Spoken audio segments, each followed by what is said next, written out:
24 ফেব্রুয়ারি 2025 দুপুর 12:30 সাজেকের ইতিহাসে ঘটে যায় সবচেয়ে বড় অগ্নিকাণ্ড।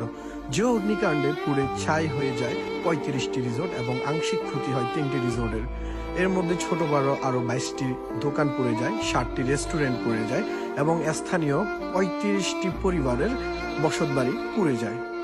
সাজেকে টোটাল ছোট বড় সব মিলিয়ে রিসোর্ট রয়েছে 126টি।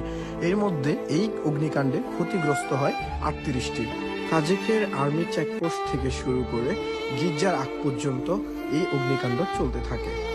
কিন্তু আমরা সামাজিক যোগাযোগ মাধ্যমে দেখেছি, অনেকে মন্তব্য করেছেন পুরো সাজেকের যতগুলো রিসোর্ট কটেজ আছে সব পুড়ে গিয়েছে, পর্যটকরা আর যেতে পারবেন না। আসলে এটা আপনাদের ভুল ধারণা।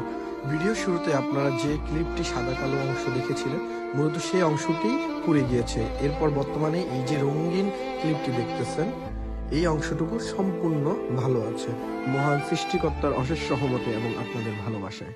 প্রশাসনের দৃষ্টি আকর্ষণ করছি, খুব শীঘ্রই আপনারা ক্ষতিগ্রস্তদের জন্য সহযোগিতার হাত বাড়িয়ে দেবেন। সবাইকে ধন্যবাদ এবং সবাইকে আবার আমন্ত্রণ জানাচ্ছি সাজেক ভ্যালিতে ভ্রমণ করার জন্য। ইনশাআল্লাহ দেখা হচ্ছে ঈদের পর।